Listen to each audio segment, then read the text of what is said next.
least in control, He's the most in control. Yes. When you're weak, He is strong, and you are strong through Him in your relationship with Him. We need to wait, listen, and allow His Spirit to do His will in our life. His will, not ours, but His. You know, when they build a building, I know a bunch of guys know construction. When you build a building, a big building, before you start the building, you know the height. You know the size. So what do? You build the foundation accordingly, amen? You build it as wide as you need it and as deep as you need it for the size of the building you're going to do it, right? Well, the same works for us. See, God knows what His plan is for our lives. He knows He's the architect. He knows the plan for your life. Where your lives are going, He knows. So He's got to build the foundation. Okay? He's got to build it as big as He's got to get it. You're sitting there going, man, Hope's been here a year, Lou. Where's it all at? See, God's building a foundation here at Hope. He's building a foundation in our life according to His will for our life, not our will. See, we want it all now. See, God's like, no, be patient, Lou, Fuzzy. Man, if you guys would just slow down, let us get this foundation built, we can get moving. But we get a year into this foundation, it's got to go deep. And it's got to go wide. Because, man, He must have some big plans for our life. Amen. But He can't get that foundation built if we're over here messing with Him all the time. If we won't show up to work on the foundation. We ain't doing nothing. We don't want it that wide, God. It don't need to be that wide. Oh man, it don't need to be that deep. Well, how do you know? Do you know what God's plan is for your life? We don't know. I'm called to be a pastor, and it may be a pastor of a 35 congregational church. I don't know what God has planned, but it may be for a 35,000 congregational church. Amen. God knows. But I have to be obedient. I have to do what He asks. Be obedient. Diligently seek Him. Keep equally yoked with people. Let's build that foundation. Let's build that foundation for what God has planned for our life. Not what we want, but what He wants. See, we forget our purpose. You know, we get discouraged. We get a little bump and we want to throw in the bag. Let me tell you about a guy that never gave up. And I'm going to tell you, you think Joseph could have got discouraged? You think Joseph could have? I could have. Let me tell you about a man.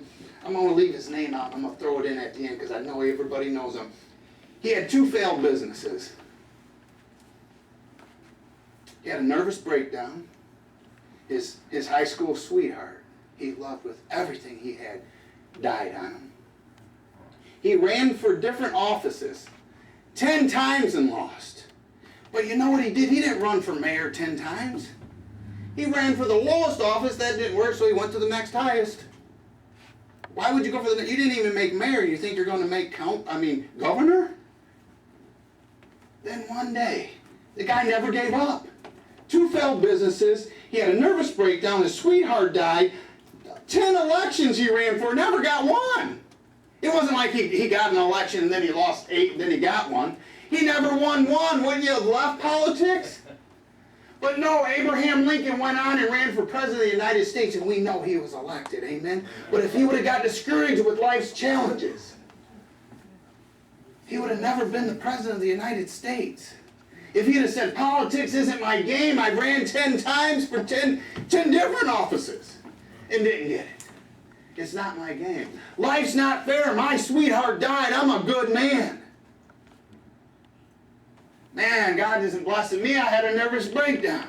My high school sweetheart is taken from me. Business, I've got 2 of them that failed. There's another guy who he tried to invent. He was always trying to invent stuff. Somebody said, how many times did it take you? He said, I think it was 9,000. He says, you failed 9,900 sometimes. He said, no. I found 9,900 and sometimes not to invent the light bulb. Amen? Amen? See, you can't fail at anything until you quit. It's not a failure until you quit. Life, your relationships, your walk with God, nothing, your sobriety, nothing can fail until you quit. Amen. You may have a slip here. You may have a bump here. But you don't give up. You're learning ways not to do it. If you learn from your mistakes, they're not failures.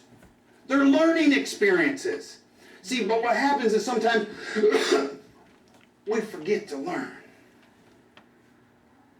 We forget to learn. And then we want to give up. You don't give up. If Jesus would have gave up, where would we be today? Where would we, because Joseph had a plan in our life, believe that. Where would we be if Joseph would have said, man, come on, sold by my own family into slavery, accused of a crime I didn't commit? What if he would have gave up? What if Abraham Lincoln, who obviously 10 failed elections, obviously it would have been easy for him to say, you know what, politics isn't for me. And people would have been, yeah, you're right. It would have been easy for him, wouldn't it? But he didn't. He had a vision, and he wouldn't let nothing get in his way. No matter what life wanted to throw at him, he wasn't having it. Amen? Amen. He wasn't having it. I could go, the Statue of Liberty was a gift from France. Okay? Yep. In the 1800s, it took them 20 years to raise the money to get it here. Nobody wanted to pay for it. They were like, well, why don't we just keep it then? No, it's a gift to the United States.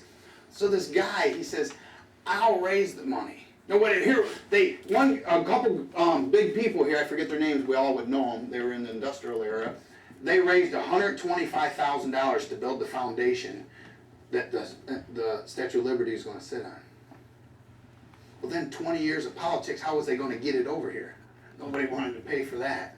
All right. By then, the cost to build the foundation doubled. It went to $250,000, but they only got $125,000.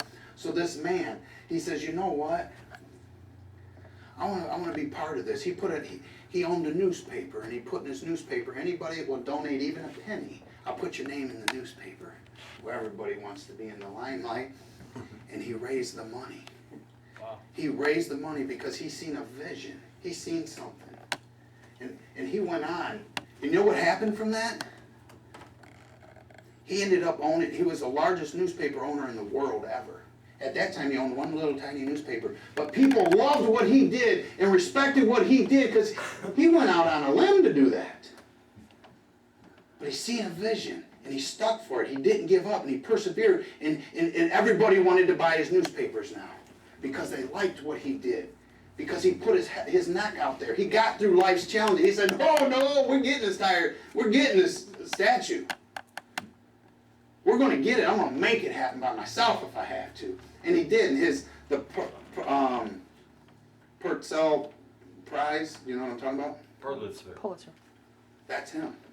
They did that's in honor of him.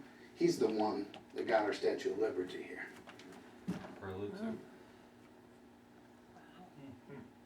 Yeah, the guy was a mediocre businessman who, when he died, was very, very wealthy. And I know it ain't about money, but he was wealthy because he had a vision, and he believed in something, and he stuck his neck out there. He didn't give up. He didn't quit, and they raised that money. We can't ever give up, people. God has a plan for us, each and every one of us.